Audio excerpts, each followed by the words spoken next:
Ou então, retornando um pouco, né, o que nós iniciamos, né, no encontro anterior, vou colocar aqui alguns pontos gerais só para repassar a ideia geral. Então, a relação de dispersão, ela está muito associada, quer dizer, a gente associa a relação de dispersão, na verdade, é uma relação que vai associar frequência com um vetor de onda, né, ou se a gente quiser, em alguns casos, né, depende só do módulo do vetor, e aí a gente sabe que o módulo do vetor de onda está ligado ao comprimento de onda, então a gente pode relacionar, na verdade, né, é uma relação que estabelece a dependência da frequência, por exemplo, no comprimento de onda.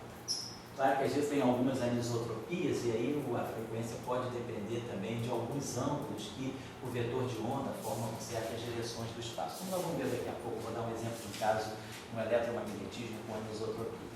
Bom, a relação de dispersão, então, ela geralmente é tirada, a gente tem uma equação de campo, a gente tem uma equação que é essa, né? Uma equação do tipo equação de campo, um operador diferencial, que vai depender, né, em geral, a gente tem derivadas temporais a certa potência, pode ter as derivadas espaciais também, né, com certa potência, que uma potência alfa, que uma potência beta, pode ser uma equação de derivadas segundas, por exemplo, do espaço, derivadas primeiras no tempo, como é o caso da equação de Schrödinger, ou derivadas segundas e derivadas segundas, como é o caso das equações de onda relativísticas, ou casos com derivadas superiores, não importa, eu tenho algum operador, esse operador aqui atua num certo campo, e se essa equação de onda é uma equação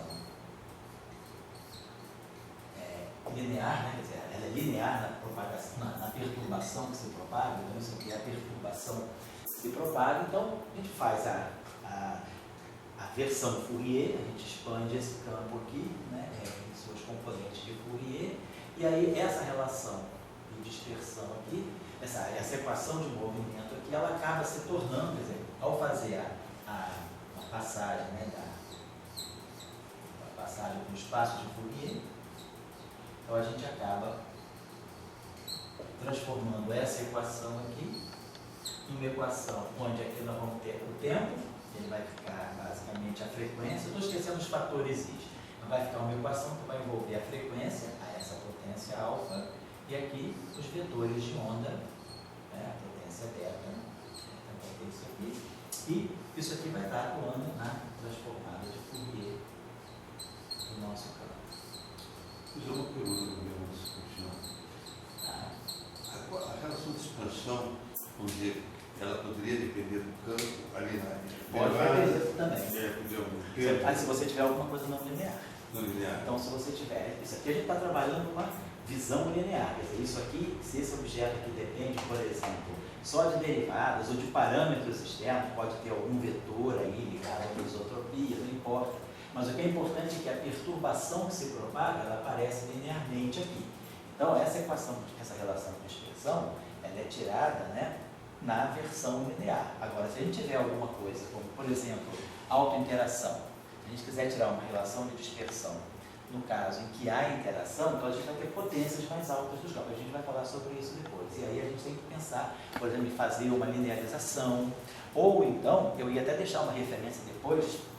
Eu trouxe uma série de referências interessantes aqui, de coisas que se estudaram, foram estudadas na década de 70, sobretudo pelos franceses. Isso aí, essa discussão de física ondulatória, eu acho que pela tradição mesmo dos franceses lá, né, Fresnel, todo o pessoal que estudou muito ondas na França, o próprio Lagrange, D'Alembert, então tem todo um histórico, né, de tradição de estudo de ondas, né, na França. E aí a gente tem vários trabalhos de franceses da década de 70 que estudam, inclusive, soluções de ondas planas para teorias não lineares, que eu acho que é o que interessa basicamente ao trabalho aqui também da gente, né?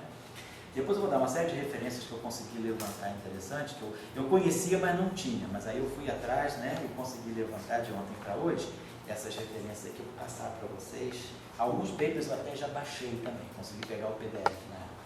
Eu te pergunto o seguinte, se você tivesse naquela um outro campo, sim, um campo H, sim, então derivada de T, derivada de I, né? Certo. E um campo H. Certo. esse campo H, ele poderia, ele não, o linear tem que ser em φ, né? Poderia ter o campo H ali dentro. Mas se você tiver um campo H aqui, depende, se esse campo H for uma coisa fixa externa, tudo bem, mas se esse campo H também for um campo propagante, aí você vai ter alguma coisa que se propaga dentro dessa equação, já não vai valer isso aqui. Isso aqui está valendo só na aproximação em que aquilo que se propaga aparece linearmente. Aqui dentro, por exemplo, dessa relação, você pode ter, sei lá, por exemplo, algum vetor, você pode ter algumas entidades extras. Você pode ter, por exemplo, aqui um certo campo que eu vou chamar de Ki, por exemplo. Se esse campo Ki aqui for um background, for alguma coisa fixa, tudo bem, mas agora o que eu não posso é ter uma equação de onda aqui. E se eu tiver, por exemplo, para esse campo uma equação de onda, tem que fazer o que a gente fez na aula passada. Pegar a equação de onda desse e acoplar com a equação de onda desse, que é, você tem que estudar o caso acoplado. Não dá para você tirar uma relação de dispersão única se você tem outro campo aqui. Tá? Então vamos falar sobre isso, vamos pegar casos, né? Como eu falei com vocês aqui, a gente vai estar trabalhando assim, casos ilustrativos e a gente vai considerar essa situação que você está falando. Bom, então a relação de dispersão nada mais é do que isso. É a versão de Fourier, do espaço de Fourier, daquilo que é a equação de onda. O tempo vira a frequência, né? Porque a gente está justamente por essa equação aqui, ser uma equação linear de φ, ela vai admitir solução de onda plana. Então, para que essa onda plana aqui, exponencial de I k x, né? Vamos colocar assim. Isso é uma solução muito particular, mas para que essa onda plana aqui seja a solução dessa equação aqui, automaticamente o que a gente vai ter vai ser a relação de Fourier. Quer dizer, quando eu derivar em relação ao tempo, eu vou estar produzindo frequência. Quando eu derivar em relação à posição, eu vou estar produzindo o vetor de onda. E aí eu vou querer que a minha solução seja desse tipo, seja um certo φ zero. Então, para esse tipo de solução, eu vou ter esse polinômio que vai aparecer aqui, que é zero. E aí, isso que vai me fixar a relação entre ômega e K. E é daí que sai a relação de dispersão. Então, a relação de dispersão ela está sempre associada a uma equação de propagação. Na teoria de campos... Voltando a perguntar, essa relação de onda que você falou, se você tivesse um φ ali dentro... Sei. Vou voltar lá, porque você está perguntando isso a terceira vez. Eu já falei também, a gente vai ver quando aparecer aqui um outro campo, quando aparecer campo dentro da equação de campo. Como é que a gente consegue? Isso eu quero dizer, vou deixar isso para depois. Vamos fazer a coisa mais limpa primeiro, para imaginar o seguinte, essa tua pergunta já vem que você tem vasta experiência, mas tem gente que está vendo isso pela primeira vez. Quem está vendo isso pela primeira vez, não vai nem entender a pergunta e vai ficar confuso. Estou fazendo a coisa... Bom, aí hoje a gente vai abordar daqui a pouco essa possibilidade. Bom, então só podemos chamar... A relação elevada de Caxias do T é para quando está linear. É, linear. Agora a questão aí, quando você tiver não linearidade, será que a gente ainda pode ter solução de onda plana? Então existem estudos matemáticos para isso. Então está aqui. Então essa relação de dispersão, nós vemos o exemplo na aula passada, e se vocês olharem a aula passada, vocês vão ver que os exemplos são todos lineares nos campos. Eu tenho duas equações diferenciais, nós escrevemos uma equação diferencial para φ, uma equação diferencial para Ki, só que elas eram acopladas, mas sempre linearmente.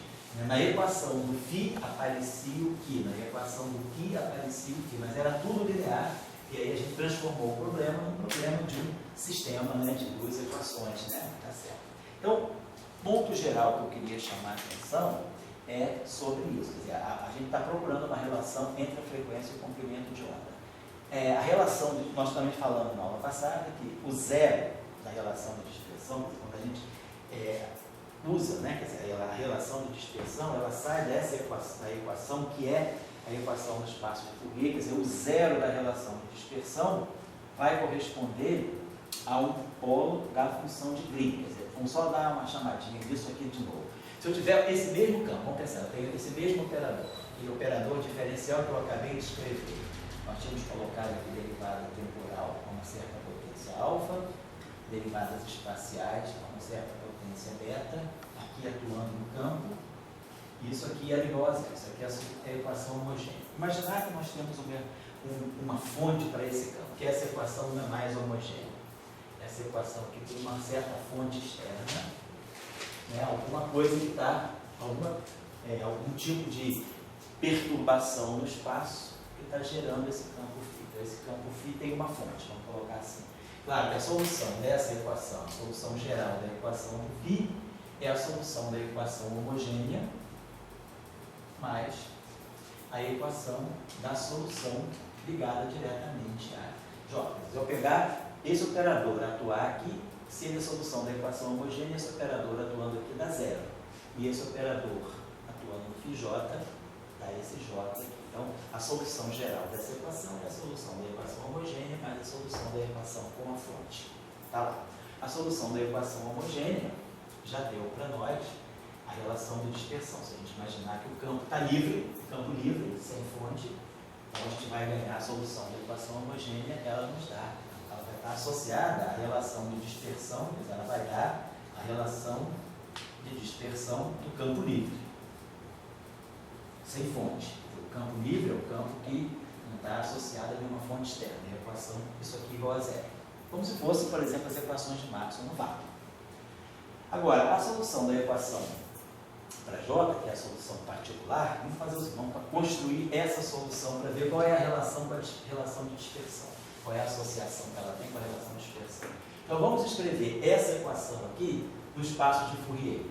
Então, nós vamos ter esse operador aqui, vamos botar aqui o nosso operador, vamos fazer a transformada, no fundo é isso, vamos fazer a transformada de Fourier dessa equação aqui. Então, vamos escrever o φ. Então, o φ vamos colocar aqui, vamos ter a integral no tempo, né, a integral na frequência, e a integral nas componentes, vamos dizer assim, do vetor. Se bem colocar em 3 dimensões, podia colocar até em uma dimensão, porque conceitualmente a coisa não muda. Aí aqui nós temos a transformada de Fourier do nosso campo, e aqui as ondas planas, né? Nós estamos fazendo a expansão em ondas planas, né? Muito bem. Isso igual a J, mesma coisa aqui. Vamos fazer a transformada de Fourier da fonte externa a J.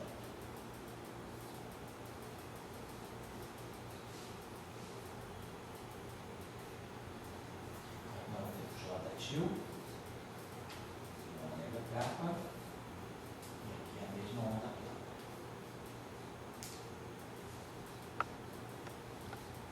Muito bem. Essa equação diferencial, então, agora, atuando aqui, a gente já sabe, esses operadores vão passar para atuar diretamente na onda plana. Então, vocês copiaram o bagulho. Então, esses operadores vão estar atuando na onda plana. Então, vamos jogar ele lá para dentro e vamos converter isso aí nas nossas equações de frequência, né? Complemento de onda. Então, isso aqui vai dar para nós do lado. Eu vou trabalhar só o lado esquerdo, então.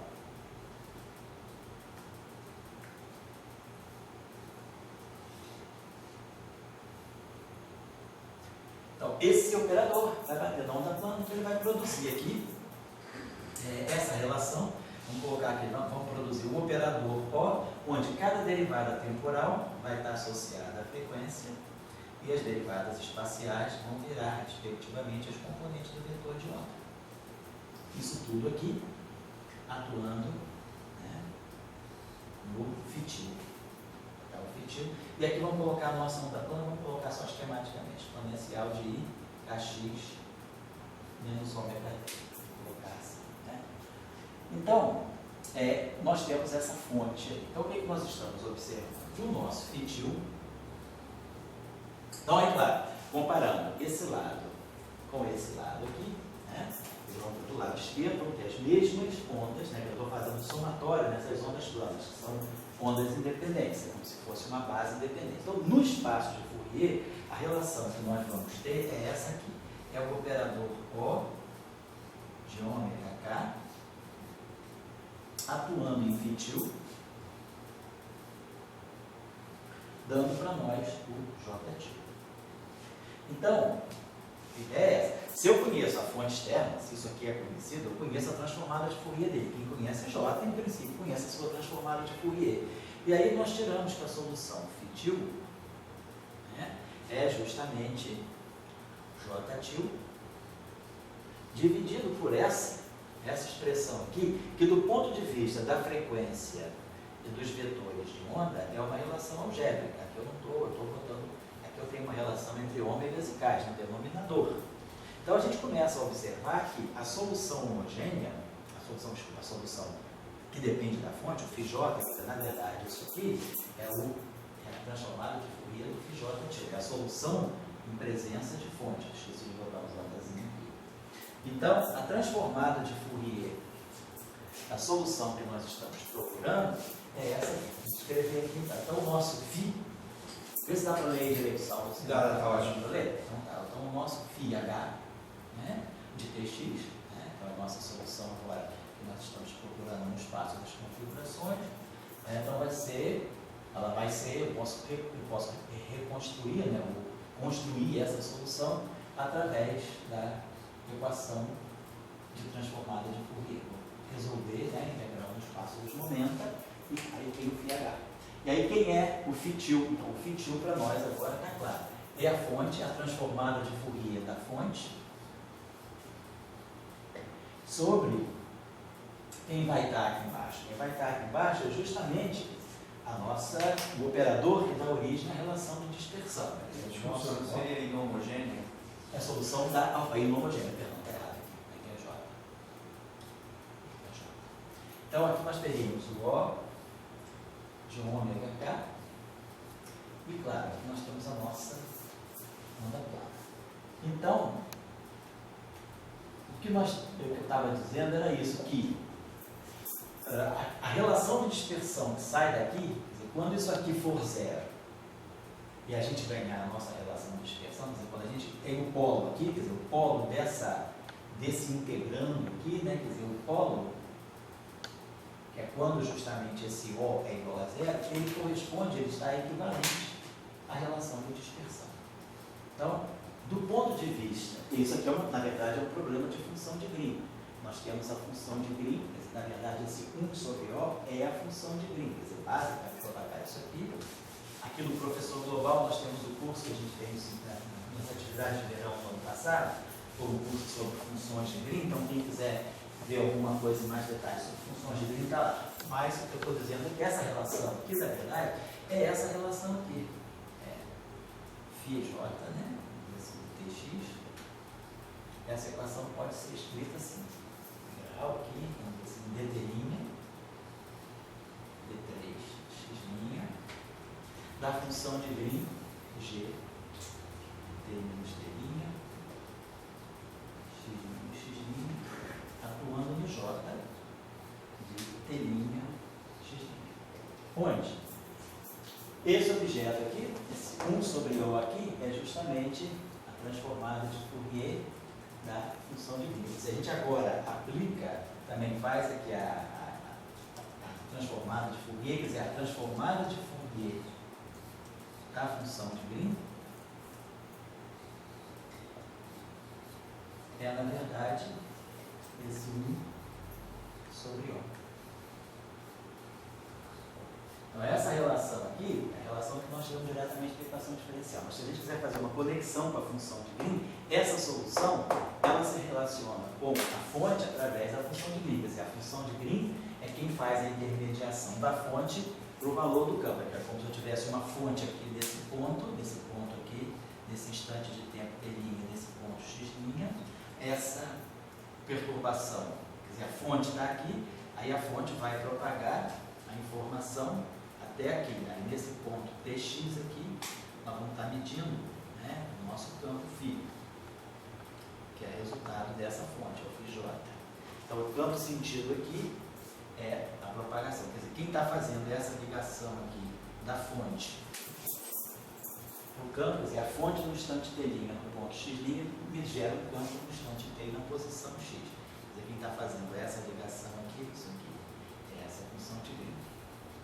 E essa função de Green, quer dizer, que é essa representação aqui, se a gente trabalha essa expressão aqui também no espaço dos momentos, faço a transformada de Fourier desse, faço a transformada de Fourier desse, como eu estou integrando em t', x', eu vou reduzir o problema a uma só variável de Fourier, que aqui apareceria um K, um ômega e um K, e aqui apareceria, sei lá, um ômega linha e um K linha. Mas como eu vou estar integrando aqui, as ondas planas que vão dar daqui para aqui vão dar funções espaço dos 90, e aí vai reduzir essa integral a essa expressão aqui. Basicamente, essa expressão aqui, no espaço de Fourier, vai ser lida assim. J de dx, né? vai ser então, a integral de ômega sobre 2π.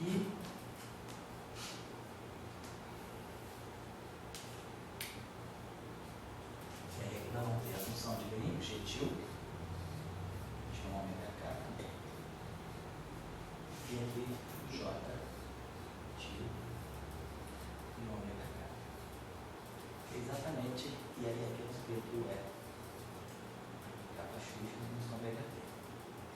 Então, a função de Green, que está aqui, isso aqui é a transformada de Fourier da função de Green, nada mais é do que o inverso desse operador, do qual nós fazemos a restrição da função de onda. Então, quer dizer, o zero da relação de dispersão, quer dizer, o zero desse operador, que é o polo da função de Green, então a relação de dispersão ela aparece como os polos da função de Green. Aqui vocês têm só pensar o seguinte, né? Quer dizer, aqui tem um teorema chamado Teorema de Lebesgue que diz o seguinte: você pode dizer, mas essa função aqui explode, então isso aqui tem um polo. Se isso aqui tem um polo, como é que essa integral aqui pode ser feita? Só lembrar o seguinte: quando o polo acontece aqui, essa função aqui é uma função extremamente oscilatória. Então, isso aqui vai a infinito, mas isso aqui em média vai a zero. Então, infinito vezes zero acaba dando uma coisa finita. Então, na verdade, né, o fato da relação de dispersão ser um zero da função de Green não está me inviabilizando essa equação. Está me dizendo que a solução φh de dx é uma solução finita, mas que no zero da função de Green, esse objeto aqui também vai estar flutuando muito, e aí, quando esse objeto flutua, a média disso aqui vai dar uma coisa finita. É só para chamar a atenção. Esse era um ponto geral que eu queria chamar a atenção, só para completar um pouquinho aquilo que a gente falou na aula passada. Que é assim, o que é, então, em geral, a relação de dispersão? Então, não tem mistério. Dada uma equação diferencial, se a gente vai para o espaço de Fourier, o que a gente vai estar tirando no espaço de Fourier é a relação de dispersão. Só para lembrar isso. Vamos pegar agora, vamos pegar o caso aí. Antes do caso não linear, fala aí. Como é que se compara a relação de dispersão com a segunda lei de Newton? A equação da dinâmica, né?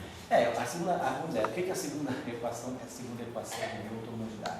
Ela nos determina, digamos assim, a partir, claro, da equação de Newton, da equação da dinâmica, né, da segunda equação de Newton, mais as condições iniciais, a gente determina o movimento, né, a evolução de um sistema a partir das forças que atuam sobre ele. Agora, do ponto de vista da relação de dispersão, o que você está dizendo com a relação de dispersão? Você está dando uma relação de frequência e comprimento de onda. Quer dizer, a relação de dispersão também, ela te ajuda, no fundo, a determinar, dada a fonte, quer dizer, a fonte faz o papel da força externa, da fonte J. A fonte externa, ela te gera um campo. Então, ou seja, ela vai te dar a resposta de um problema, ela vai te determinar uma dinâmica, como esse campo φ evolui a partir da fonte. Quem faz a conexão entre a fonte e o campo é a função de Green. Mas essa função de Green, ela justamente nada mais é do que o inverso, vamos dizer assim, da relação de dispersão. Então, a relação de dispersão, ela vai te dar justamente os polos da função de Green, que é justamente quando aquela integral ela só faz sentido nos polos. Aquela integral que eu apaguei aqui, que tinha relação de dispersão no denominador, quando a função de Green tem seu polo, ou seja, o denominador dela é zero, no momento que a relação de dispersão vamos escrever essa relação aqui, porque eu acho que ela é importante, esse entendimento é importante. Quer dizer, quando a gente escreveu essa relação aqui, o nosso campo φ, né, que depende da fonte, gerado pela fonte. Então, esse nosso campo aqui, ele foi escrito, né, através da representação de Fourier, assim. E vamos colocar aqui já diretamente, vou colocar assim, o nosso operador aqui, vou botar aqui é o G, né? Nosso operador O de ômega K. Estou esquecendo de botar aqui a outra. Então, o nosso, isso aqui é o papel da função de Green. Aqui o que nós temos é a transformada de Fourier da fonte, tá certo? E aqui nós temos as ondas planas. Então essa é a expressão de Fourier. Vai acontecer. Então o que eu estou querendo, comparando com o que você perguntou, com a segunda equação de Newton, né? Quer dizer, o que nós temos é o seguinte, nós temos esse operador, ó, né, que é o nosso problema original, atuando no campo φ, igual a J. Aqui. Então vamos dizer, a segunda equação de Newton está me dizendo isso. Eu tenho d2 dt2 atuando na coordenada da partícula igual a uma força externa. Então a gente pode pensar que isso aqui é uma espécie de uma equação de Newton, né? Na mecânica eu tenho exatamente isso. Nós temos d2 dt2, que é o nosso operador, isso, atuando na posição da partícula, vamos dizer assim, x de x, igual a uma força externa. Existe uma força que pode depender da posição, do tempo igual. Então tem essa equação aqui. Então, na verdade, né, eu estou resolvendo um problema análogo, só que em vez de ter uma partícula, eu tenho um campo. E aí eu tenho um problema com as coordenadas espaciais envolvidas também.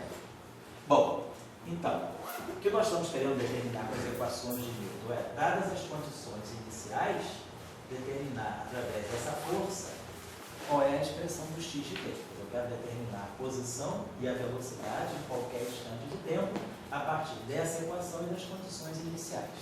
Aqui, basicamente, é a mesma coisa.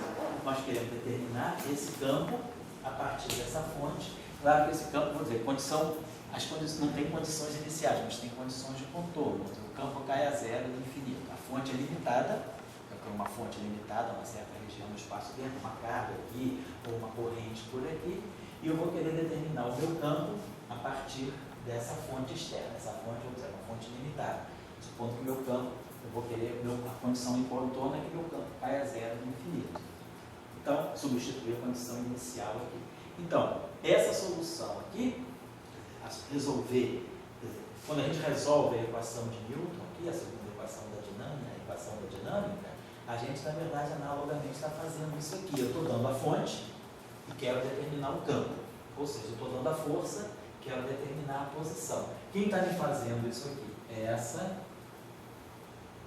função de Green aqui. Mas essa função de Green, quer dizer, essa integral aqui, ela só é realizada, ela só é não zero, justamente porque essa função tem polos. Porque se essa função aqui fosse uma função regular, essa função aqui não tiver polos, se esse denominador nunca se anular, essa função é sempre infinita, então o meu campo assintoticamente, para tempos muito grandes, por exemplo, vai ser zero, porque essa função aqui oscila muito. Então é preciso que, já que essa função aqui pode oscilar muito, é preciso que essa função aqui, então em média ela vai a zero, é importante que essa função aqui desenvolva polos. Então, a relação de dispersão, ela é crucial aqui, porque a relação de dispersão me dá o quê? Me dá os polos da função de Green.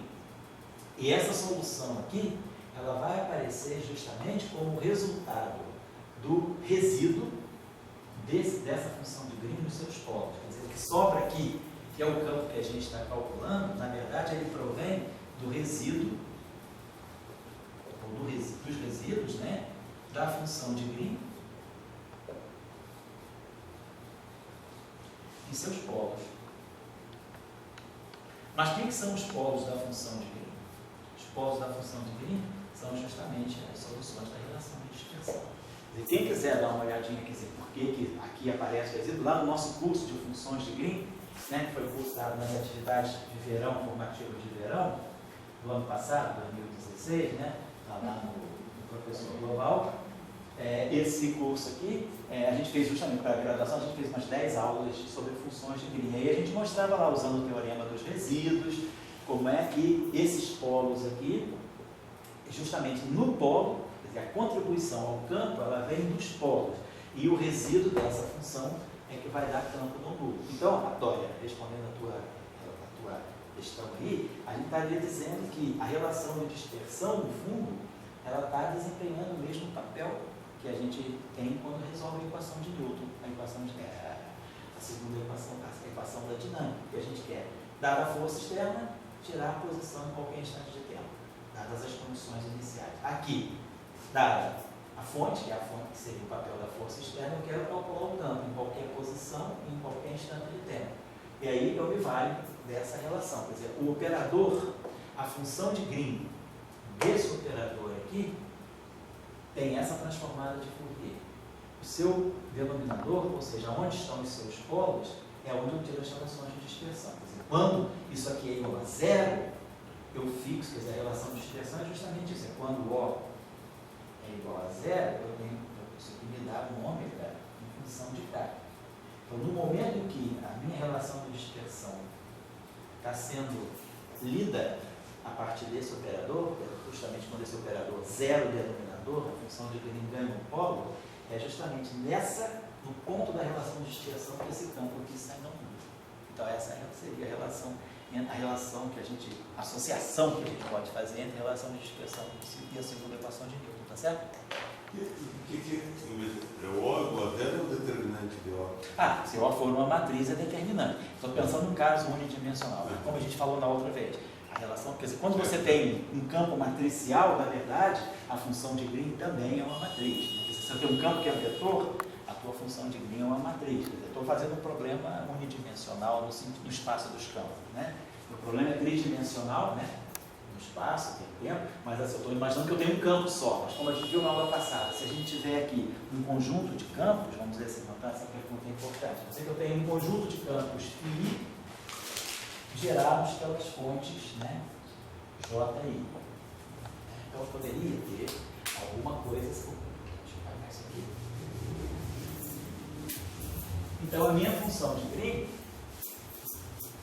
ela pode acoplar. Então, se eu tivesse um problema assim, matricial, tem essa equação diferencial aqui, né, atuando aqui nos φ's. Então a gente pode, quer dizer, quando eu vou, então vamos dizer que isso aqui seja o seguinte, na verdade. Eu tenho um conjunto, quer dizer, eu tenho um operador matricial atuando em funções e aqui dando G.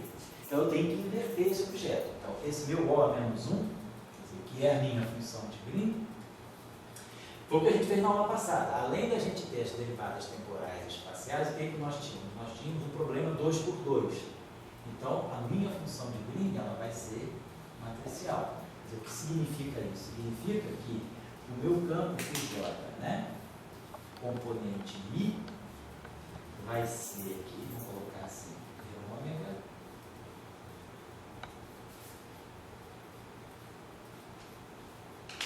aí aqui nós vamos ter a função de Green, que é o G de J, de ômega K. Aí aqui vamos ter o J til J de ômega K, e aqui as ondas planas. Então o meu problema agora é matricial no sentido do espaço dos campos. Eu tenho mais de um campo. Então eu tenho equações diferentes, um conjunto de equações diferenciais atuando sobre os campos. As equações diferenciais de cada campo, de cada componente do campo, não precisam ser as mesmas. Então essa equação tem um caráter matricial. Foi exatamente o problema que a gente fez na aula passada. Aí sim, essa função de Green aqui, quem é ela? É o inverso desse operador. Então eu vou ter esse operador ômega, de ômega, alfa, K faria beta, esse operador aqui invertido. Então isso aqui é um operador matricial, que está sendo invertido. É o elemento, vamos dizer assim, IJ desse operador.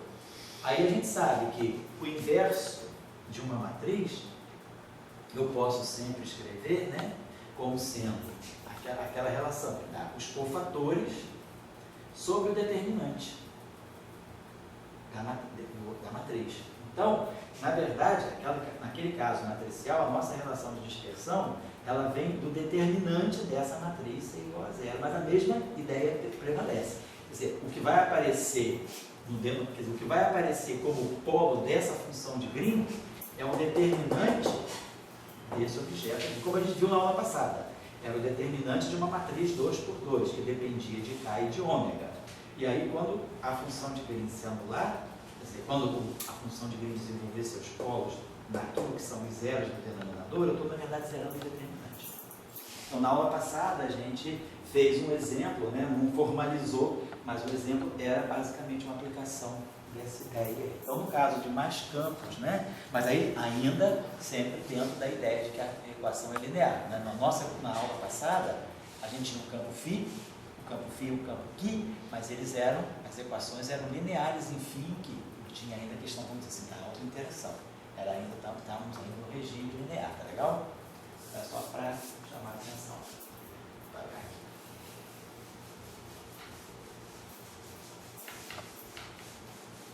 Bom, geralmente, né, a gente usa muito relação de dispersão para estudar o caso de ondas eletromagnéticas, por exemplo, ondas gravitacionais também. No caso dos spin 2, né, a equação de Einstein, as equações de Einstein, a relatividade geral, elas vão dar também equações de onda do campo de spin 2, que é o gráfico, nós vamos tirar as ondas gravitacionais associadas, né, à gravitação. Mas vamos começar a pegar os modelos eletromagnéticos aí, só para a gente ter uma ideia mais... Eu pergunto primeiro, geral, assim, essa coisa que o universo, quando ele está explodindo, sei, aceleradamente, não sei. Sim. Que o universo está estático. Isso, ricocheteado. Ricocheteia, ele vai e volta. Vai e volta, Então, vamos dizer, a pergunta é a seguinte, quem determina, se você tivesse a relação de dispersão, isso que é fundamental para saber se o universo está expandindo. Eu digo, às vezes o cara está expandindo, mas está expandindo, está me mandando uma onda vermelha ou azul, sim. Etc. Mas eu estou com aquela relação de dispersão, então eu estou com ômega 2 igual a K2. Você mandou azul, eu digo, estou aqui. Você mandou vermelha. Sim, eu pergunto o seguinte, vou dizer, para mim saber a cosmologia, eu preciso ter na mão a minha relação de dispersão. Se você tiver um modelo, vamos dizer, que ricocheteia, e o outro cara está com superstrings, vão estar com todas aquelas coisas. Isso é importante. Quer dizer, na cosmologia, um capítulo, né, um tópico muito importante na cosmologia é o estudo das relações de dispersão. A discussão, por exemplo, do redshift, né, a discussão, as relações de dispersão da radiação cósmica de fundo, daquele CMB, Cosmic Microwave Background. E tudo isso são dados importantes para a cosmologia. Então, por exemplo, se você tem um modelo de universo, onde você tem, por exemplo, inflação, pode ter um modelo inflacionário de universo, Big Bang, inflação, por exemplo, ou, por exemplo, modelo de universo eterno. De acordo com o modelo que você tem para o teu universo, quer dizer, o teu universo está expandindo, o teu universo está expandindo aceleradamente, o teu universo está expandindo e, de novo, recontraindo, isso tudo vai afetar a propagação das ondas. Então, as relações de dispersão, elas são também, vamos dizer assim, instrumentos que vão validar ou não o teu modelo de universo. Então, se você olhar na cosmologia, você vai ver que tem muita gente estudando relações de dispersão. Tem, por exemplo, eu vou dar até referência para vocês aí, aquela referência que eu dei para vocês aí do How Stable is the Photon, né? Na década de 70, ainda se discute isso hoje, é a questão do tired photon, né? O fóton fatigado, o fóton cansado. Deve ser brasileiro. O fóton baiano, né? Muito brasileiro. O fóton, vamos dizer, o fóton cansado, né? A tired light, na verdade o pessoal fala luz cansada, luz fatigada, né? A tired light, por exemplo, ela é uma ideia de que você tem que a frequência da luz pode decair exponencialmente. A frequência decai à medida que a luz se propaga. Isso, e aí você vai fazer observação astrofísica para saber se você vê esse fenômeno da dependência da luz, da frequência da luz com a distância da fonte até o receptor. Então, isso te dá uma dica de que modelo de universo você deve usar. Então, tem a relação de dispersão, não é à toa que os astrofísicos estudam muito relação de dispersão, não é só para ter assim, uma ideia do que a luz interagiu, de que objetos estiveram presentes na interação da luz, quando ela saiu da fonte e chegou ao observador. Mas também, porque isso aí você pode conectar com a cosmologia. Então você pode, através de observações de relação de dispersão da luz, por exemplo, não luz, que eu digo não necessariamente luz visível, mas radiação eletromagnética, micro-onda, visível, raio-x, raios gama, quer dizer, a partir da relação de dispersão do espectro eletromagnético, você pode começar a ter informação, quer dizer, que vai te cacifar ou vai te orientar como escrever um modelo cosmológico. Então, é um capítulo muito importante, né? Quer dizer, para nós da teoria de campos, né, a importância da relação de dispersão está no fundo nos propagadores, né? Quer dizer, a relação de dispersão nos dá para nós assim, o espectro do modelo que a gente está estudando, partículas, massas, spins. Na cosmologia isso é importante também. Então, por isso que essas relações, inclusive essas referências que eu vou dar para vocês hoje no final da aula, são todas referências da cosmologia. Se me compara quando eu sou uma pessoa que eu não entendo nada e quero entender alguma coisa. Para quem está assistindo a aula, ficar curioso, vou explicar aqui, Saulo. Volta aqui. Ficar curioso, o que eu estou fazendo é que eu machuquei meu dedo, então eu estou com uma solução de água e sal aqui. É por isso. Não, a relação de dispersão aqui é não linear, é a relação de difusão. Eu estou botando essa água de sal bem salgada aqui para melhorar meu dedo, que eu dei uma batida ali no aparelho, né? É só isso, não tem nenhuma outra curiosidade. De vez em quando eu faço assim, que é um salzinho para aumentar a pressão, porque eu estou com esse calor, para ver baixa também. Desculpa aí, Saulo, volta lá para o bairro. A minha pergunta é o seguinte, vamos dizer, a questão da frequência, entender a frequência é uma coisa fundamental, como entender, como você mostrou, como o espaço, a velocidade acontece.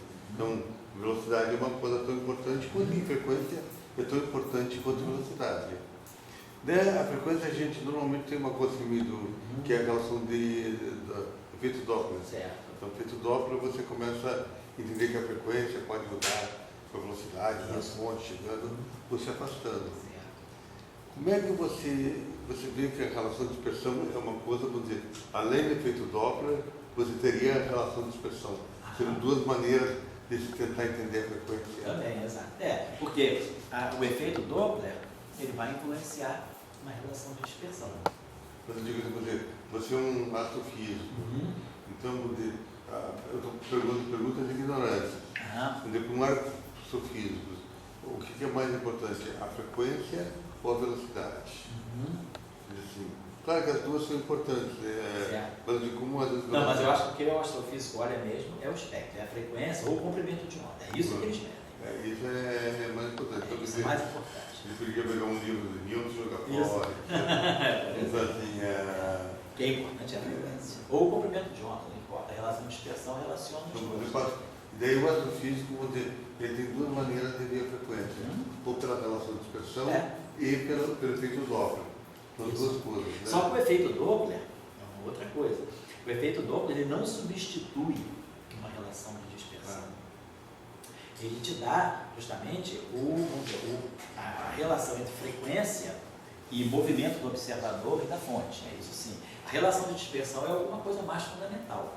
É alguma coisa mais intrínseca, né, da propagação do teu fenômeno mesmo. A relação de dispersão, ela está na origem, né, quer dizer, ela está na raiz do teu fenômeno, porque ela vem de quê? Ela vem de uma relação de frequência e comprimento de onda que provém de uma equação diferencial que descreve no teu modelo, você faz um modelo para a propagação de um certo fenômeno. Aí você bota derivadas temporais, derivadas espaciais com uma certa potência. Então você cria um modelo para descrever uma propagação.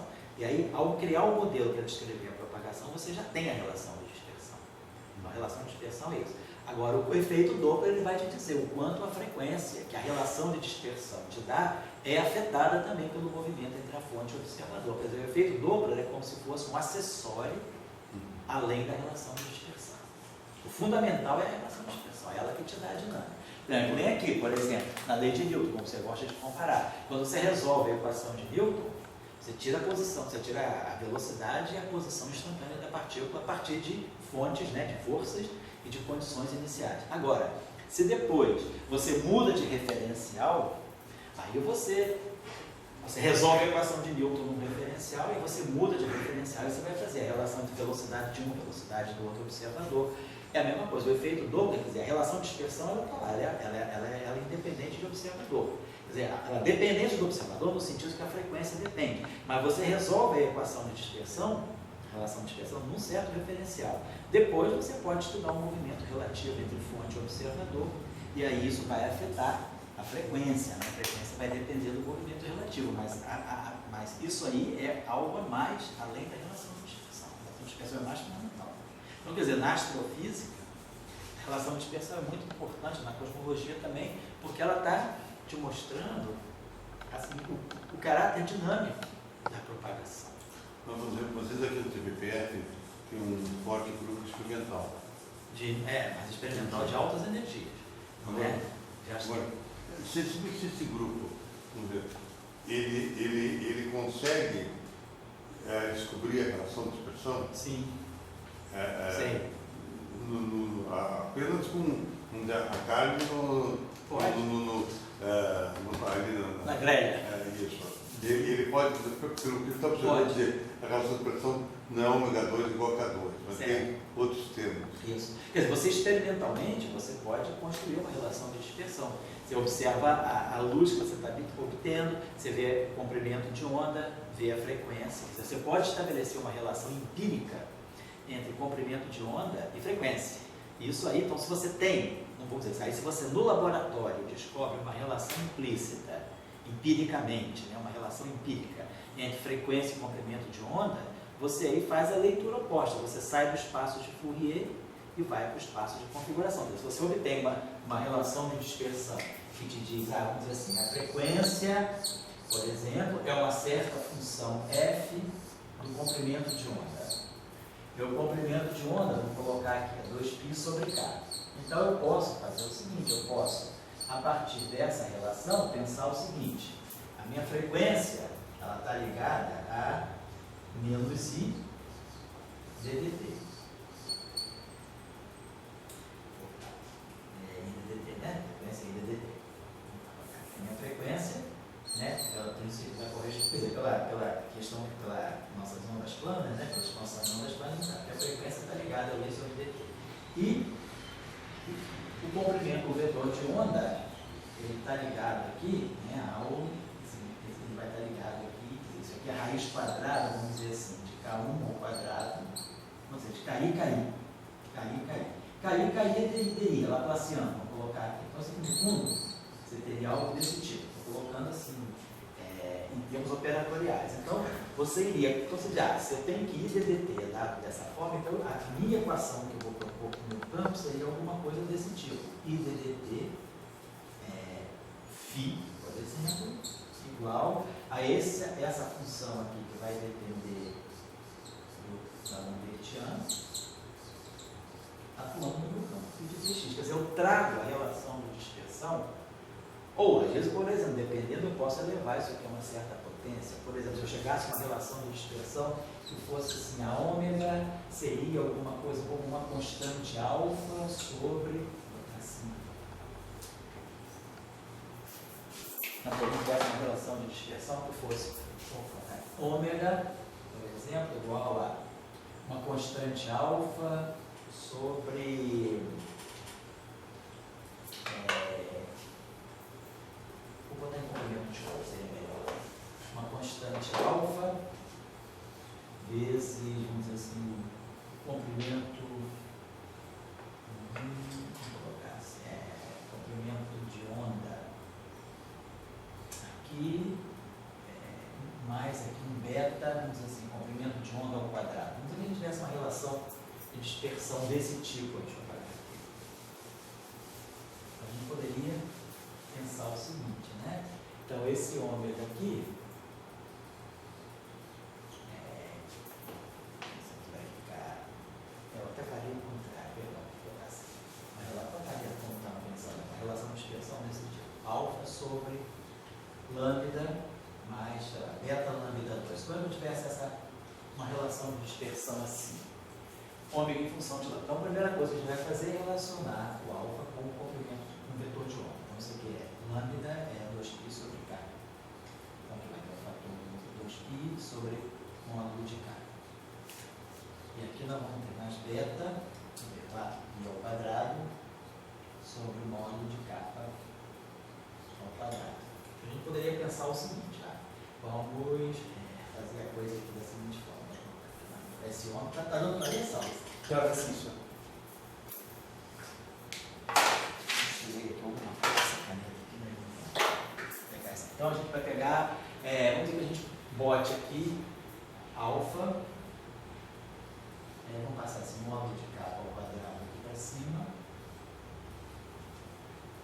e aí aqui nós vamos ter 2π módulo de capa mais 4, 2π, algo desse tipo. Esse é um exemplo bom, está saindo da minha cabeça, é uma brincadeira. Tá? Tá certo, então isso aqui ficou ok. Esse K2 vem para o denominador, ficamos sobre K aqui, esse K2 vem para o denominador, tá legal. Então, isso aqui está me dizendo o seguinte: eu teria uma relação, está me dando isso aqui, ômega é igual a alfa, K1 ao quadrado mais K2. Quer dizer, módulo de K é K1 ao quadrado mais K2 ao quadrado mais K3 ao quadrado. Então, isso aqui está me dando um alfa da Lambertiana, Laplaciana. Tá? Vamos pensar como. Então, essa relação de dispersão, ela está escrita no espaço dos momentos, no espaço das frequências, espaço do Fourier. Então, vamos pensar agora, vamos voltar. Ômega I ddt. E K2 é menos Laplaciano. Então vai ficar menos alfa Laplaciano. Esse termo aqui é 2π módulo de K. Módulo de K, vamos dizer assim, seria um Laplaciano também. Então vamos pensar aqui o seguinte: o que seria mais talvez? Aqui eu teria esse módulo de K. Seria, na verdade, raiz quadrada de K1 ao quadrado, mais K2 ao quadrado, mais K3 ao quadrado. Eu posso escrever, na verdade, apareceria algo desse tipo assim, raiz quadrada do Laplaciano. E aqui mais 4π ao quadrado, vamos ver se a gente pode melhorar essa equação. Por exemplo, se nós elevamos, né, esse cara aqui ao quadrado, então isso aqui, pronto, a gente elevar essa equação, isso aqui vai produzir. O que não está, quer dizer, nessa relação de dispersão, o que não estaria muito bom seria, por exemplo, o aparecimento, quer dizer, essa relação de dispersão estaria dando alguma coisa um pouco não local, porque eu produziria a raiz desse Laplaciano. Seria mais interessante, só para a gente fixar o exemplo, se a gente tivesse algo desse tipo. Por exemplo, vamos colocar assim, se eu não tivesse lido essa relação de dispersão, vamos colocar assim, se a gente tivesse lido isso desse modo. Em vez de botar lambda aqui, bota 1 aqui. Se eu tivesse feito isso, vamos mudar o problema. Mudar o problema só para poder ver. Porque eu peguei um exemplo da minha cabeça que não vai dar alguma coisa realística. Vamos pegar um exemplo desse tipo assim. Medido dessa relação de dispersão. Então, quer dizer, a frequência está caindo com o comprimento de onda dessa forma. Quer dizer, no eletromagnetismo, ela seria inversamente proporcional ao lambda. Quer dizer, no eletromagnetismo, ômega é 2π sobre lambda vezes C, né? Olha lá.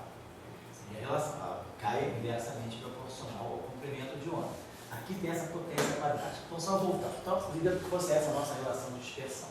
Então, eu traria para cá a relação com um vetor de onda. Então, você ficaria 1 mais beta 4π ao quadrado sobre módulo de K ao quadrado. Então, da relação de dispersão. O que é essa relação de dispersão agora está me dizendo? Eu posso fazer o seguinte. Então, eu tenho ômega igual a alfa módulo de K ao quadrado.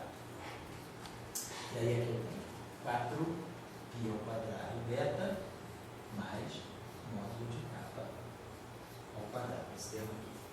E aí agora eu poderia escrever. Então isso aqui está me dizendo 4π ao quadrado beta ômega mais módulo de K ao quadrado ômega igual a alfa módulo de K ao quadrado.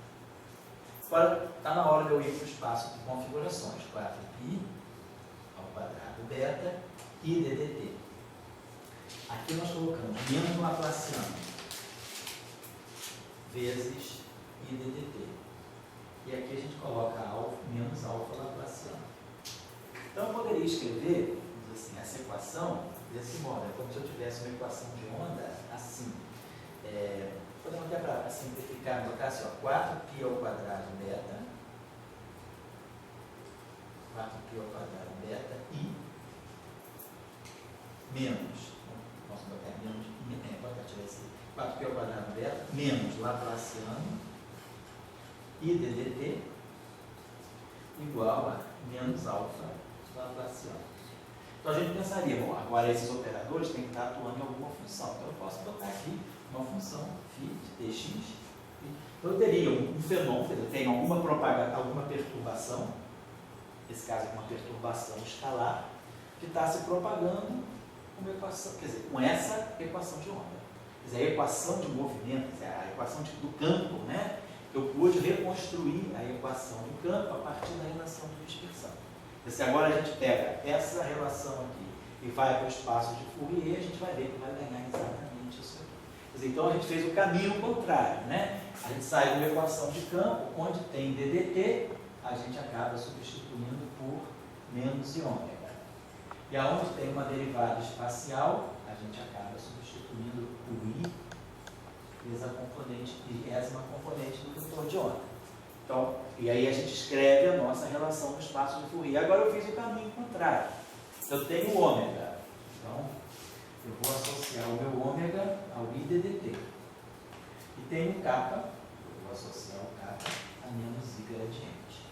E aí, a partir da relação de dispersão, eu construiria a minha relação, né, a minha equação de campo. Mais ou menos isso. Quer dizer, eu dei um exemplo malucado. Esse seria o caminho do experimental. Seria o caminho experimental. Se você empiricamente constrói, né, descobre, vamos dizer assim, uma relação de dispersão, você pode, a partir dessa relação de dispersão, se colocar a questão: qual seria a minha equação de onda correspondente? Então, E na literatura, os grupos experimentais, que eu digo o seguinte, por exemplo, a gente trabalha com a inversão clássica, sim, que é a eletromagnetismo de Maxwell. isso.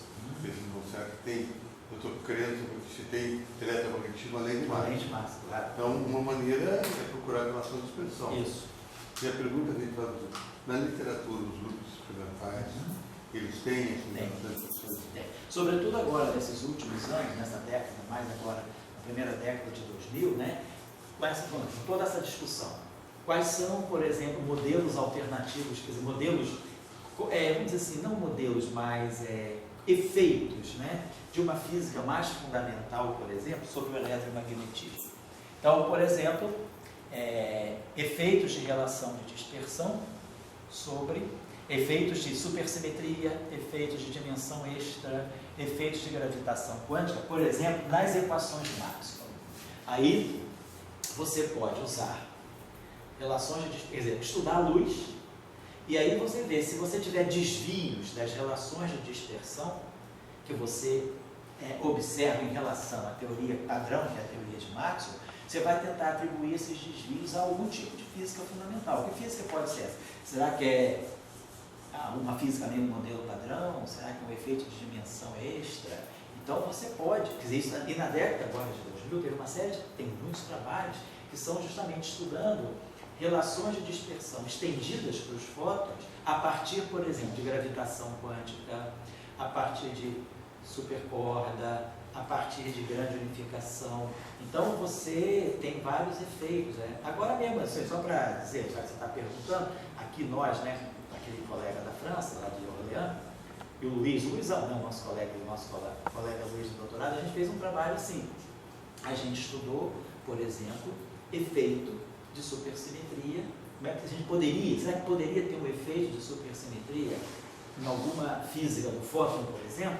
Então a gente estudou relações de dispersão, vimos como a gente poderia produzir efeito de supersimetria nas equações de Maxwell, através de condensados, de férmions que a supersimetria traz. Isso cria uma espécie de um fundo anisotrópico, a onda eletromagnética. Então, ela pode se propagar num meio anisotrópico, onde a anisotropia não é desconhecida. A anisotropia é formada por um processo de supersimetria, por uma dinâmica supersimétrica, vamos dizer assim. E aí você tira essa relação de dispersão e vê como é que a onda se propaga. A gente tem trabalhado um pouco nisso, quer dizer, ou você pode ter anisotropia devido a outras razões, pode ser quebra da simetria de Lorentz, pode ser uma anisotropia induzida pela torção que está presente na gravitação quântica. Então você, vamos dizer assim, isso tem sido estudado, isso é um assunto atual. Então essa discussão que você está tentando trazer com o teu modelo de eletromagnetismo estendido, por exemplo, isso é uma discussão que é bastante atual. Até por isso que eu trouxe umas referências aqui para dar para o Saulo ler ali, que eu acho que o Saulo poderia ir um pouco nessa direção aí de estudar efeitos, né, dessas relações de dispersão.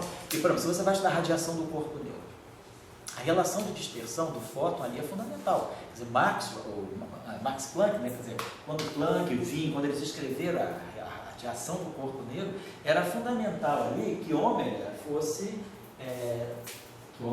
cuspido sobre K. Quer dizer, que ômega, né, A laranja é melhor. exatamente. Quer dizer, quando você faz a radiação do corpo negro lá, você tem lambda ni, né, igual a C. Então foi fundamental lá para estabelecer a equação de radiação do corpo negro que o comprimento de onda, né, fosse ligado com a frequência desse modo aqui. Se você agora, por exemplo, introduz um fóton massivo, então se você introduz um fóton massivo, você tem que P2 é igual a P2C2 mais N gama ao quadrado C4, vamos colocar assim.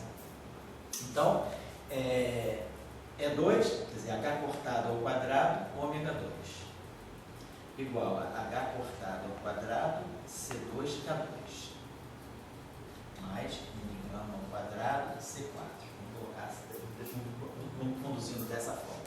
Ômega é igual a 2π vezes Ni. Então, aqui a gente vai ter 4π, H cortado ao quadrado, Ni ao quadrado, igual a H cortado ao quadrado, C2.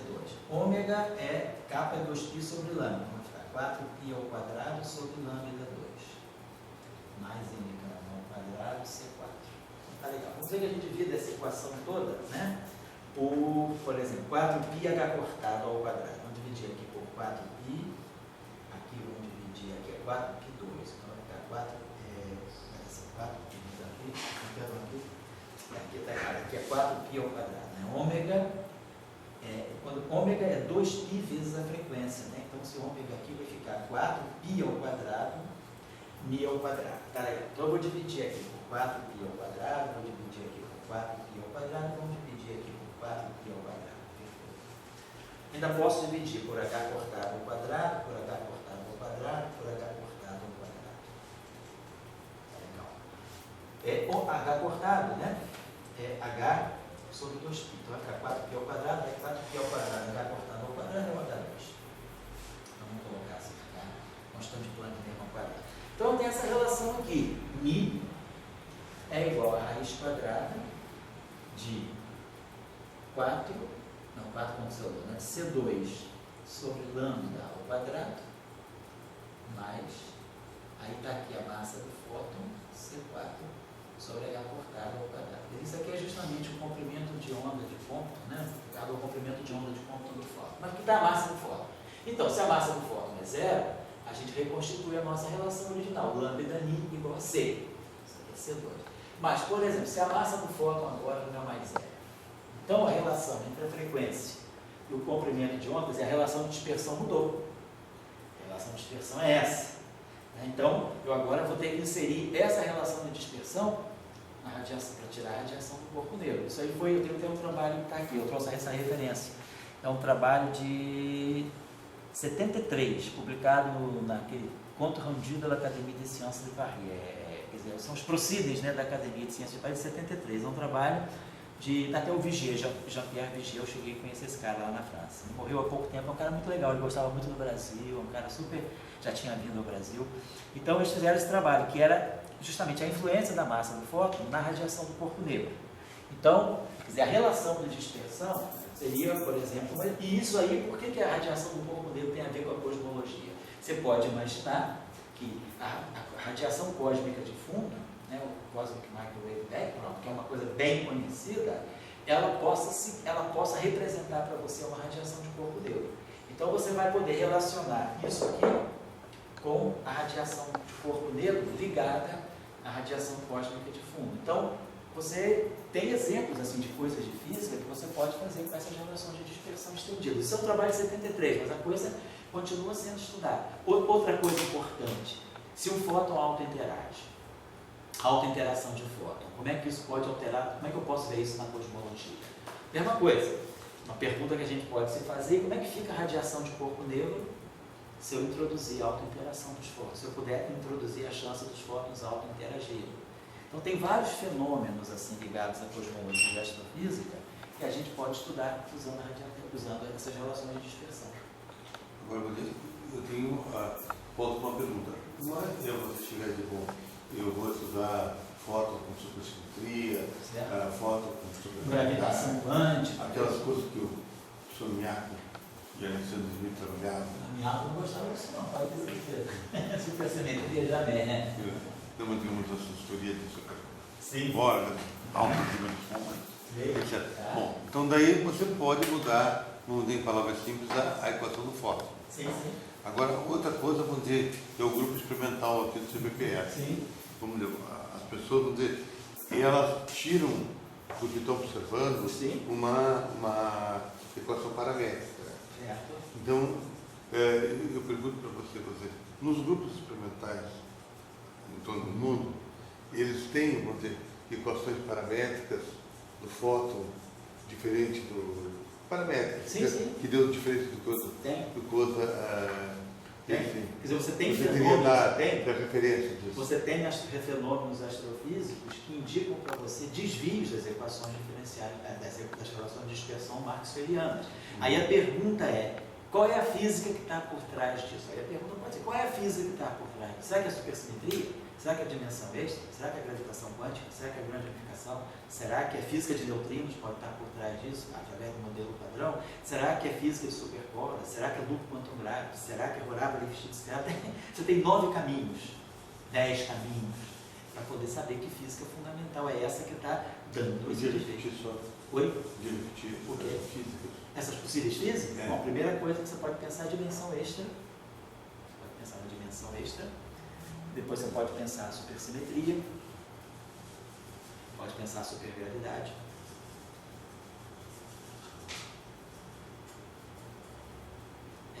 Gravitação quântica.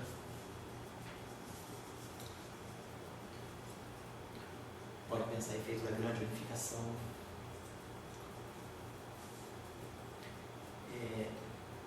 Supercorda.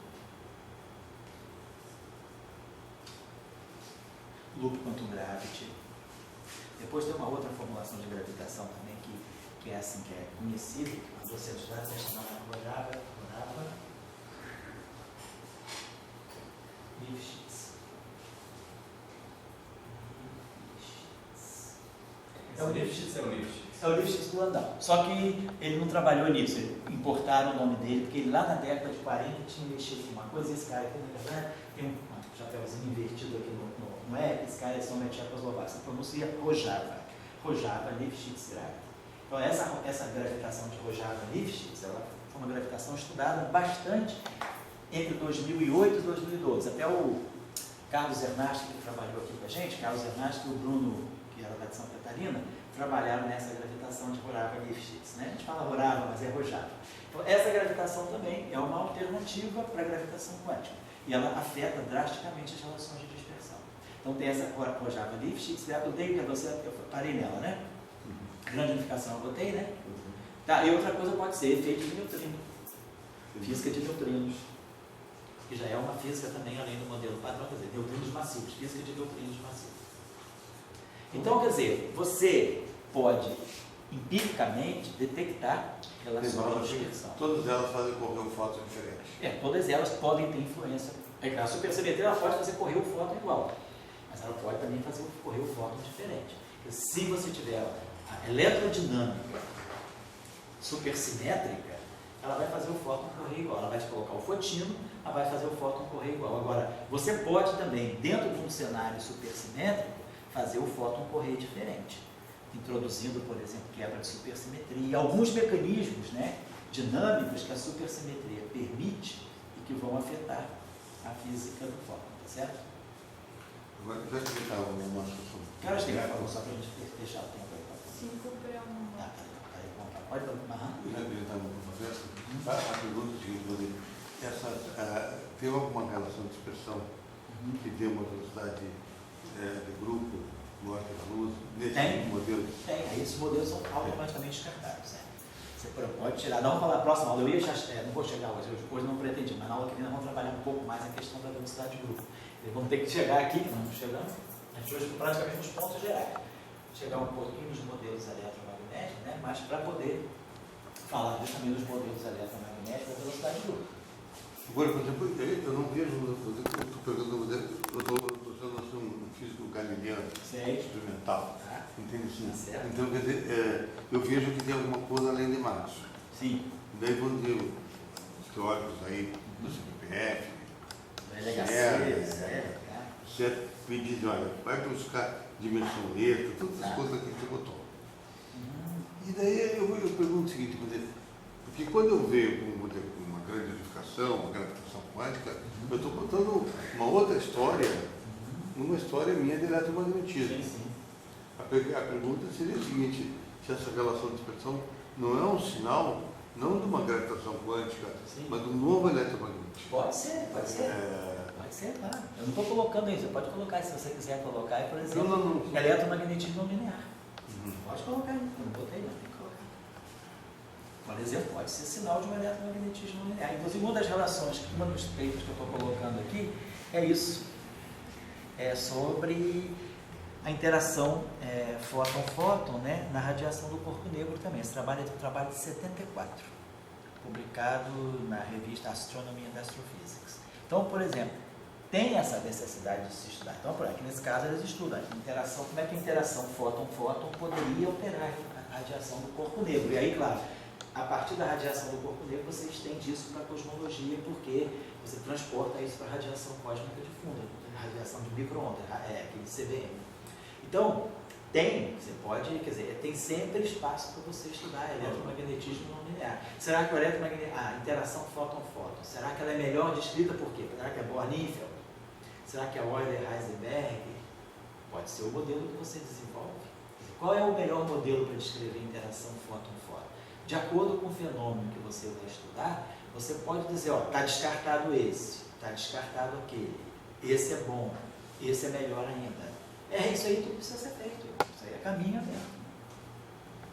Eu pergunto o seguinte, eu sei que você tem uma cabeça grande, mas eu pergunto, para o que você lê aí, você acha que é indubitável que tem uma relação de pressão outra do que a do eletromagnetismo? E que tem que ser buscado, então, necessariamente. Isso é indubitável. É indubitável. Eu acho que isso não é nem questão de opinião minha, isso é uma questão da comunidade.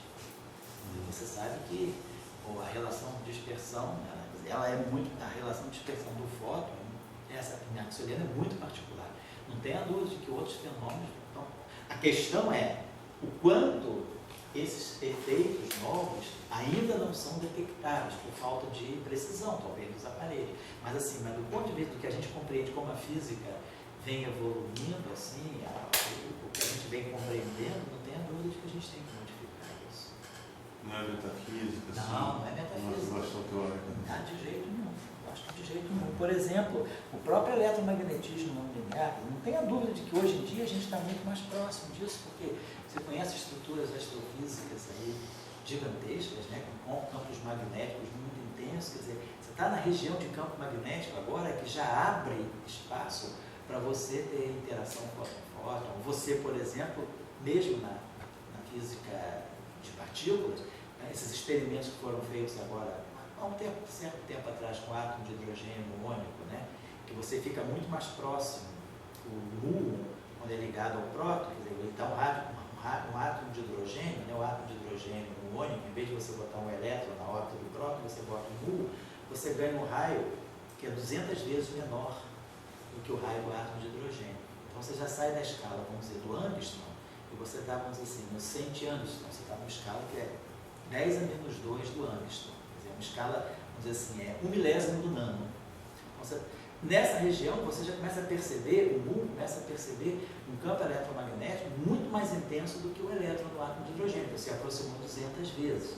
Então você tem um campo elétrico, você dá uma distância muito pequena do próton, o campo eletromagnético é muito intenso. Isso aí já pode induzir para você efeitos de interação, efeitos não lineares na eletromagnetismo. Esse pessoal, por exemplo, aí o professor Schella, que trabalha com raios cósmicos. Sim.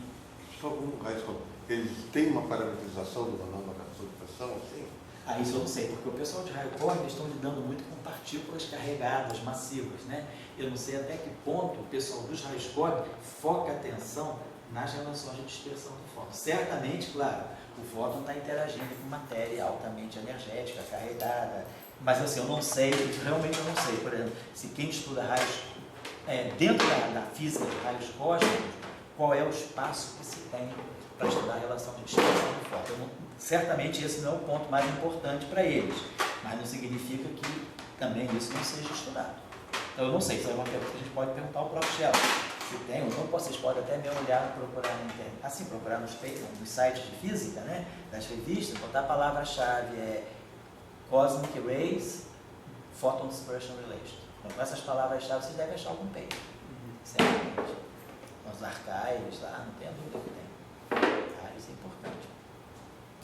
Vou colocar aqui as referências, então, para terminar a aula de hoje, colocando essas referências, que eu acho que a gente está encontrando, eu pelo menos estou encontrando uma direção aqui que pode ser uma direção mais estável para você seguir.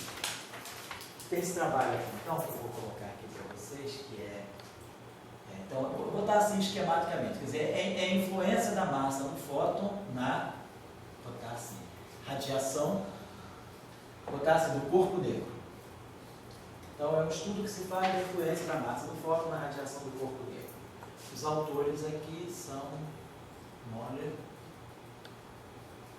e Vigier. Esse trabalho aqui foi publicado contra Rangi.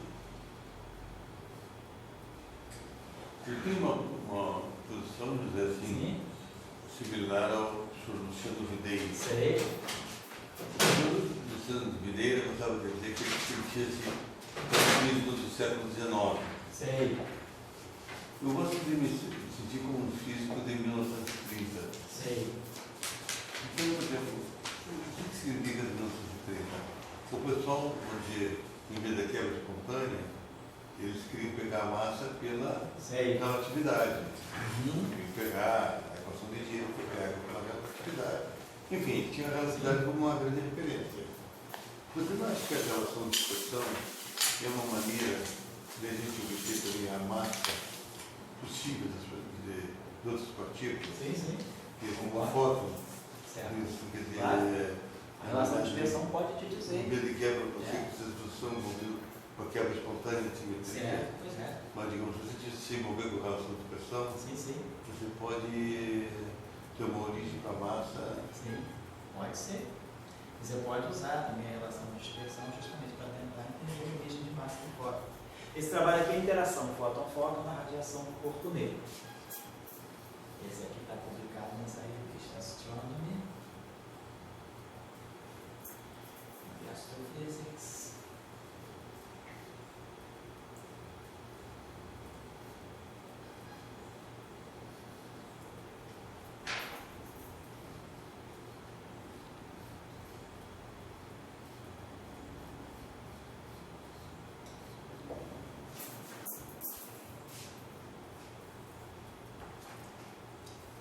Depois tem um trabalho aqui, que é também a interação fóton-fóton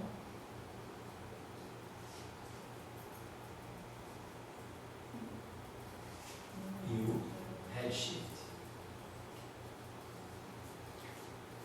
A interação fóton-fóton poder... É só o quê? COMP, né? Aonde? COMP, COMPT, Computer-Rangi. Depois TR. TS, Computer-Rangi, da Academia de Ciências da Partitura. Então, esse trabalho aqui são autores.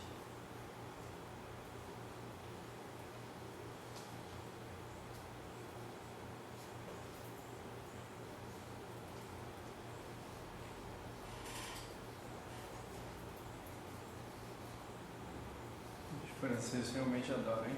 Pois é, os franceses pegaram bem isso, sabe? Então, esse aqui é um Nature. Nature, na nossa área. 241. 73 esse aqui. 340.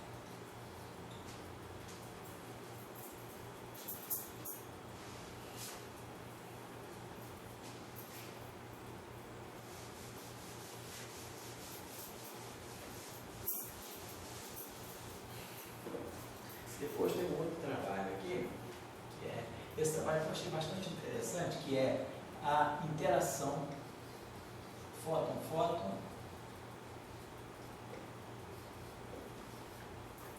na discussão interação fóton-fóton e o fenômeno da chamada tiled light,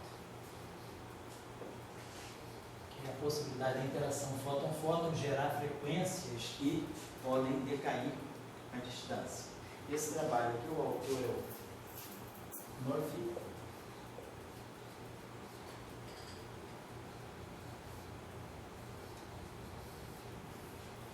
E ele está publicado no International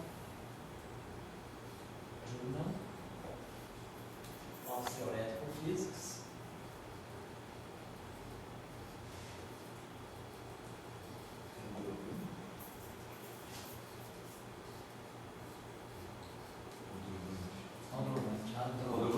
São Paulo. Eu acho que é o Rubem Aldrovandi, eu acho que é o professor Aldrovandi. Acho que tem a impressão que ele fez o doutorado na França. Acho que deve ser, eu entendi que fosse ele também. Mas eu não sabia que ele tinha trabalhado nessa área. Então, é International Journal of Theoretical. Então, esse trabalho aqui mexe com a relação interação-fóton, a relação entre a interação fóton-fóton e o fenômeno da luz cansada. Então, esse trabalho eu achei interessante. Esse nome Rominese, ele é o nome árabe ou francês? Rominese, eu acho que esse nome é húngaro. Mas eu acho que ele trabalhou na França. É aquele Rominese, o livro, né? É aquele livro de física de partículas. O Erasmo gostava muito do livro dele, era o livro Rominese.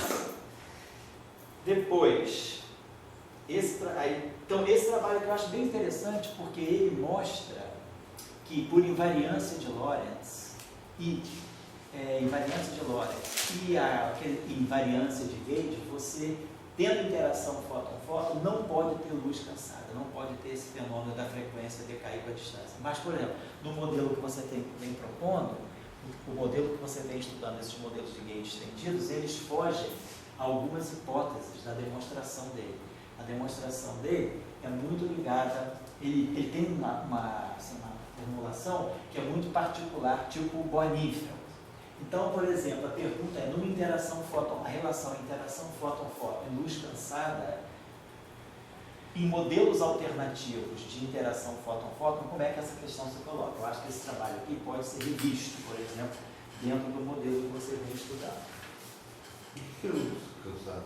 Luz cansada é aquela questão, a luz se propaga e a frequência da luz, à medida que ela se propaga, a frequência da luz decai com a distância. À medida que a luz percorre distâncias cada vez maiores, a frequência dela vai diminuir. E a velocidade?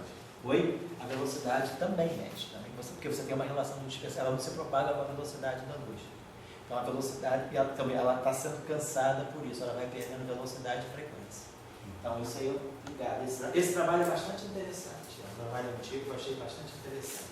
Depois tem esse trabalho que eu dei para o Saulo agora, né, que é esse How Stable is the Photon, que é um trabalho que eu acho legal desse trabalho, né, é que se se fala de um fóton massivo, uma das primeiras perguntas que a gente pode fazer, o fóton é massivo? Então, qual é a estabilidade do fóton? Ele pode decair.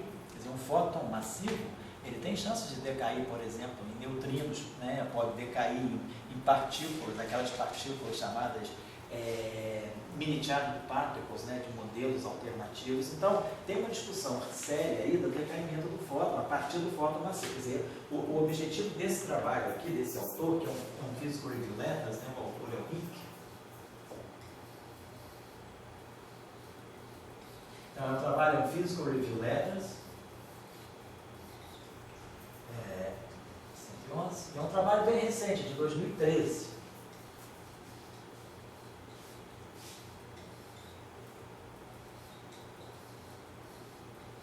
Então, nesse trabalho aqui, ele discute a relação entre a massa do fóton e os possíveis canais de decaimento do fóton. Então, já que o fóton é massivo, ele pode decair. Então, vamos estudar quais são os possíveis modos de decaimento do fóton e tirar, a partir desses tempos de decaimento, relações que podem modelar a interação a massa do fóton, podem dar limites, né, sobre a massa do fóton. Depois tem uma outra coisa que eu achei muito interessante que eu descobri, que é o seguinte, tem um artigo, uma série de aulas dada pelo Clemenceau, lá em Copenhague, no Nordita.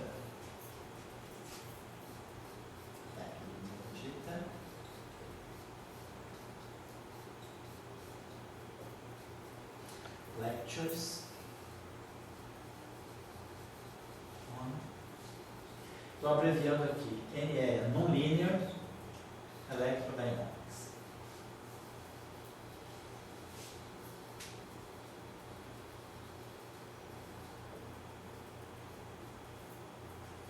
É, 1968. Essas aulas estão bem interessantes. Eu achei essas aulas muito boas, assim, para estudar a relação, vamos dizer assim, estudar o que ele faz, ele não faz bornífero, ele faz coisas mais gerais do que bornífero. Então eu achei bem interessante tudo isso. 68. É 68, ele já estava estudando isso. E o que ele chama no linear? Foto auto-interagente? É foto auto-interagente. E ele tira uma Lagrangiana? Tira, ele propõe vários, ele estuda vários modelos do Lagrangiano assim, que podem dar auto-interação do fóton e que são, assim, são variantes até. Ele não por isso que eu estou dizendo, ele não trabalha só com bornífero, ele vai muito além. Ele pega outras eletrodinâmicas. Ele estuda, o que eu achei bacana do trabalho dele é o seguinte, é que ele estuda, assim, aspectos gerais, independentes até do Lagrangiano. Se os fótons interagem, auto-interagem, e eu tenho invariância de Gauge, tenho invariância relativística, ele tira vários resultados a partir de princípios fundamentais, não necessariamente tendo o Lagrangiano. O Norick também faz previsões independentes do modelo. Independente do modelo. Eu acho que isso é interessante, porque aí se você tem um modelo que é covariante relativisticamente, que é invariante de Gauge, que satisfaz causalidade, quer dizer, que satisfaz os princípios fundamentais que a gente espera de uma boa teoria de campos, ele tira várias informações sobre a interação fóton-fóton. Eu acho que são... E daí ele propõe uma Lagrangiana? Também ele estuda também, porque ele tem Lagrangianos também. Mas, não sei se são dele ou se ele pegou de outros artigos. Tudo bem, mas digamos, mantendo a invariância de Gauge, tudo isso. Tudo isso. E hoje em dia, atualmente, 2017, como é que é vista em 2017 a auto-interação do fóton? Não, na nossa área, cada vez é uma coisa mais bem-vinda, né? Até porque a gente vai ter agora, em 2018, aquele colisor de fótons vai fazer o experimento, né? Vai estudar o espalhamento fóton-fóton. Além de estudar o espalhamento, aquele processo de Bright-Wheeler, que é fóton-fóton, ainda é mais é menos. Então, o que você espera é ver se, por exemplo, será que a eletrodinâmica, ela realmente reproduz... Da Alemanha. Será que a interação fóton-fóton, que você vai medir experimentalmente agora, né? Que é o Delbrück Scattering, você vai obter exatamente o resultado que a QED te dá, ou você pode ter violações? Aí as violações vêm da onde? Pode vir de uma eletrodinâmica não linear, pode vir de uma física mais fundamental. Então, eu acho que isso é uma questão importante. A interação, e no nossa, digamos assim, na nossa área, cada vez mais a gente está interessado na interação fóton-fóton, porque a gente sabe que o regime de não linearidade, a gente já pode atingir o regime de não linearidade da eletrodinâmica. Por exemplo, nesses campos magnéticos astrofísicos aí, na faixa de 10 a 8, 10 a 9 Tesla, no magnetar, você já tem campos magnéticos suficientemente intensos para induzir não linearidade na eletrodinâmica. Aí a pergunta é, qual não linearidade? A la Born-Infeld, a la Euler-Heisenberg? Qual tipo de não linearidade você vai medir? Então você pode começar a buscar, a decidir sobre quais são os modelos melhores para descrever a não linearidade. Tá certo? Com certeza deve estar falando uma besteira. Eu estou acabando por hoje, tá certo? Pode falar aí. O professor disse que o modelo de decaimento fóton é mais e menos. Mas se eu não me engano, por exemplo, nesse... Não é mais é menos, não. É fóton-fóton e não é mais é menos. Fóton-fóton, interação fóton-fóton. Fóton é mais ou menos. Porque o fóton... Se o fóton decair, ele coloca aqui, só dá para o N1 e... Pois é, o fóton não pode decair a mais é menos. Ele teria que ter uma massa muito alta. Quer dizer, a massa do fóton... Mas aí também fica só desculpa, já pegando aquela falar. Se você tinha uma certa relação de expressão, como eu vejo que você fóton, eu digo, a relação de expressão, ela também não rule um pouco aí as próprias interações. Não, você pode ter um fóton massivo, você pode ter em princípio, né, você pode ter um fóton massivo decaindo no par é mais é menos. Só que esse fóton massivo, ele não pode ter massa, quer dizer, a massa dele Desculpa, mas tem deu que ter um algum limite. problema. Na hora que acabou? Não sei, eu vou dar um pause aqui.